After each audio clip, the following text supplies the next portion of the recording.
दोस्तों स्वागत है हमारे YouTube चैनल समृद्धि में। कैसे हैं दोस्तों आप सब? अपनी बातें कमेंट बॉक्स में लिख करके ज़रूर बताइएगा। वीडियो अच्छी लगे तो एक लाइक कर दीजिएगा, सब्सक्राइब कर दीजिएगा ताकि ऐसे ही साफ सुथरी सही जानकारी आप लोगों को मैं देती रहूँ। दोस्तों आज मैंने ये अनुभव किया है कि मेरे यहाँ जितने भी लोग आते हैं उसमें से लगभग 70% से लोगों को ज़्यादा ये रहता है कि मेरे पति मेरा कहना नहीं मानते हैं। हमारे घर में बहुत झगड़ा होता है, हम लोगों में बनती नहीं, जबकि उन लोग का रिश्ता 10 साल 15 साल से चलता आ रहा है। मैं अपने रिश्ते को बस एक बोझ समझ के ढोती हूँ, बच्चों के लिए रहती हूँ। तो ये बहुत मुझे लगा कि ये बहुत बड़ी समस्या है जिनसे लोग बहुत ज़्यादा परेशान हैं। तो दोस्तों मैं ये कहती हूँ कि जैसे कि मैंने अक्सर देखा है कि लोगों में बहुत अनबन रहती है, झगड़ा होता है, पति कहना नहीं मानती या फिर पत्नियों के व्यवहार से भी लोग परेशान रहते हैं। तो चूँकि मैं आज आप लोग को ये बताना चाहती हूँ कि ये सब होता है हमारे ग्रहों के प्रभाव से। गुरु ग्रह जब अप्रभावित होते हैं तो क्या होता है कि संबंध खराब होते हैं, चाहे कोई भी संबंध हो खराब होते हैं। और विशेषकर पति पत्नी का संबंध इतना खराब होगा, या तो घिस पीट कर लोग ले चलेंगे या तो फिर वो टूट ही जाता है। घर में जो भी शादी विवाह होता है वो भी अच्छा चलता नहीं है। तो इस सब के दुष्प्रभाव से बचने के लिए मैं आप लोग को एक रामबाण उपाय आज बताऊंगी, जो कि एकदम आप लोग अपने गांठ बांध लीजिएगा उस उपाय को। और उस उपाय को करने के बाद आप लोग फिर हमको कमेंट बॉक्स में लिख करके बताइएगा कि आप लोग की स्थिति ठीक हुई कि नहीं। क्योंकि ये एकदम समस्या कॉमन हो गई है कि लोग आपस में बनती नहीं है, बस इधर उधर करके। स्टार्टिंग में मैं देखती हूँ कि 2-4 साल तक लोग अपने मायके में ही रहते हैं। मतलब बहुत सारी समस्याएं मैं आज अपने फील की हूँ, मेरे यहाँ जितने भी लोग आए हैं। तो दोस्तों मैं आज इस चीज़ से, और एक चीज़ मैं और सुनी हूँ कि जैसे लोग बहुत ज़्यादा परेशान रहते हैं कि पैसा रखे रहते हैं और कर्ज जमा नहीं हो पाता है, किसी अन्य चीज़ में खर्च हो जाता है। घर बनवाने के लिए पैसा रखे रहते हैं, खर्च हो जाता है। तो ये सब ग्रहों का दुष्प्रभाव होता है। इस चीज़ से दोनों चीज़ों का मैं आज आप लोगों को एक उपाय बताऊंगी, जिसको मात्र एक एक बार आप लोग कीजिएगा, फिर असर आप लोग देखिएगा दोस्तों। तो वीडियो को आगे बढ़ाते हैं। वीडियो अच्छी लगे दोस्तों तो आप लोग लाइक सब्सक्राइब जरूर कर दीजिएगा, क्योंकि मैं आप लोगों को सोचती हूँ कि कितनी सही सही आप लोगों को और थोड़े से समय में आप लोगों को समस्या आपकी ख़त्म हो जाए। क्योंकि जिनके पर समस्या रहती है उनके लिए हमारा ये जो बोलना भी है वो भी भारी लगता होगा, लेकिन आप लोग थोड़ा सा पेशेंस रखिए। ज़िंदगी है, जीना है, तो हम लोगों को उसका उपाय करना पड़ेगा, उसका रास्ता खुद ही ढूंढना पड़ेगा, कोई इसका रास्ता बताने वाला नहीं है। तो दोस्तों यदि आप आपके पति पत्नी का एकदम रिश्ता खराब है, मतलब ये समझिए कि घर किसी तरह आगे एक एक दिन बीत रहा है, तो आप लोग महिलाएं सबसे पहले अपने एकदम पल्लू में गांठ बांध लें कि मैं शाम के वक्त जो भी हो जाए अपना घर छोड़ करके कहीं नहीं जाऊंगी, पास पड़ोस मार्केट कहीं भी। और विशेषकर कुछ दिनों के लिए तो आप लोग एकदम गांठ बांध लीजिए कि मैं कहीं जाऊंगी ही नहीं, शाम के वक्त एकदम आप अपने घर पे रहें। क्योंकि मैं बार बार हर वीडियो में आप लोगों को बताती हूँ कि इस वक्त माता लक्ष्मी आपके घर, सबके घर, जो दरिद्र भी हो उनके भी घर, सबके घर आती हैं। बस जिनके घर कोलाहल होता है, जिनके घर की लक्ष्मी ही इधर उधर घूमती है भागती हैं, उनके घर से वो वापस चली आती हैं। लेकिन ब्रह्म मुहूर्त और शाम का समय ऐसा समय है कि उस वक्त आप लोगों के घर भगवान जरूर आते हैं, चाहे कोई हत्यारा ही क्यों नहीं हो। इसीलिए मैं कहती हूँ कि ब्रह्म मुहूर्त में उठ करके नाड़ियाँ जागृत करना या शाम के वक्त आपको अपने घर छोड़कर न जाना, ये दोनों काम बहुत ज़रूरी है। तो एक चीज़ तो ये आप एकदम गांठ बांध लीजिए। दूसरा ये चीज़ है कि एकादशी के दिन, एकादशी जो कि एक कार्तिक मास में पड़ता है, तो आप लोग तुलसी जी और विष्णु भगवान का जैसे विधिवत पूजा करती हैं उतना नहीं, लेकिन वैशाख मास का ये जो शुक्ल पक्ष का फिर कार्तिक आएगा उतना ही महत्वकारी है। क्योंकि विष्णु भगवान का ये महीना कहा जाता है, तो ये बहुत ही पवित्र महीना है। उस दिन उसी तरह पीला वस्त्र धारण कीजिएगा, और पीला वस्त्र एक ले लीजिएगा, छोटा सा बड़ा सा, जो भी उनको पहनाने के लिए उनके फोटो पर। और तुलसी माता के पास विष्णु भगवान का फोटो रख के, और आप क्या कीजिए कि विधिवत पूजा कीजिए। 5 श्रृंगार की वस्तुएं तुलसी माता को चढ़ाइए, और विष्णु भगवान को पीला फल पीला लड्डू चढ़ा करके भोग लगाइए।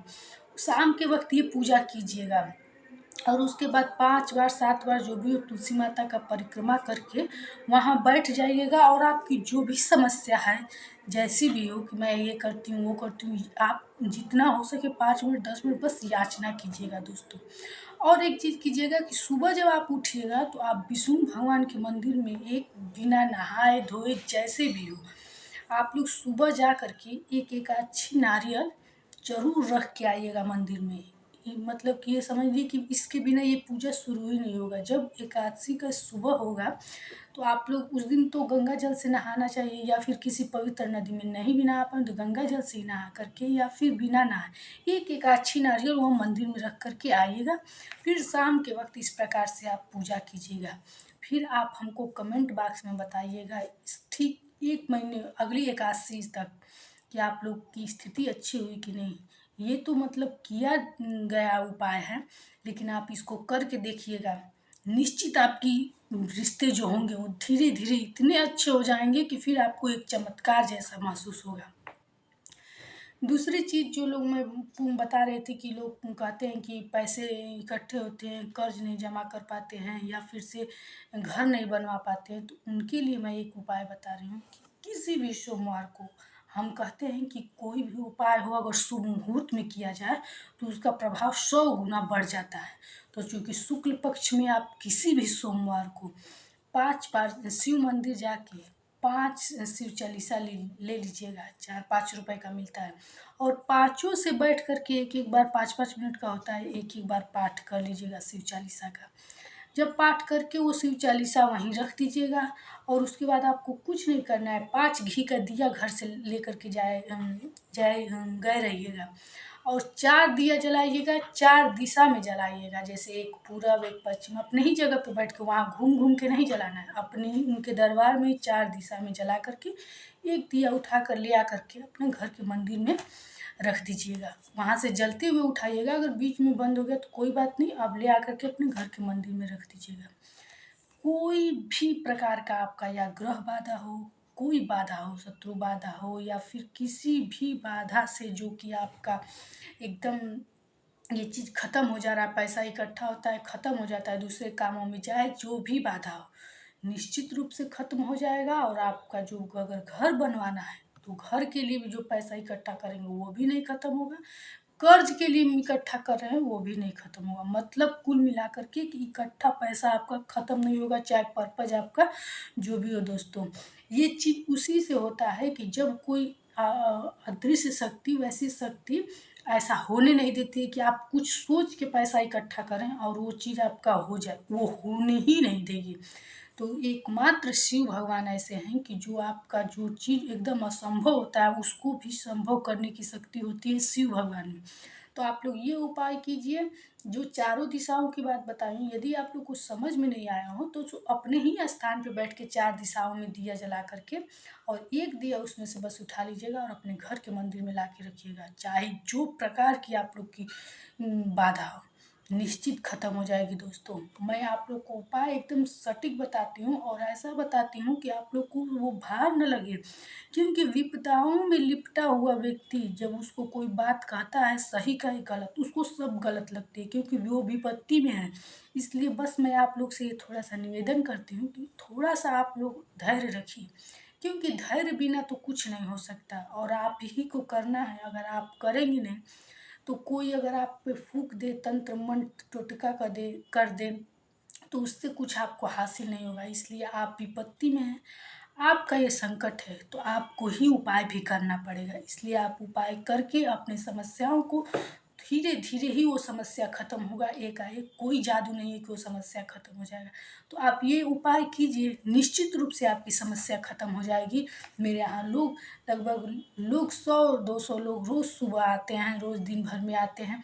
मैं लोगों को हमेशा कुछ ना कुछ बताती रहती हूँ और उसके बाद समय निकाल के मैं आप लोग के लिए भी एक वीडियो बनाती हूँ कि मतलब आप लोग की भी समस्या दूर दूर तक, लोगों की जितनी भी समस्या, कहा जाता है दोस्तों कि ज्ञान बांटने से ज्ञान बढ़ता है, तो उन्हीं लोगों के कहने पर मैंने वीडियो बनाना शुरू किया है। इसी के साथ दोस्तों वीडियो अच्छी लगी तो एक लाइक सब्सक्राइब जरूर कर दीजिएगा ताकि मैं उससे प्रेरित होती रहूँ।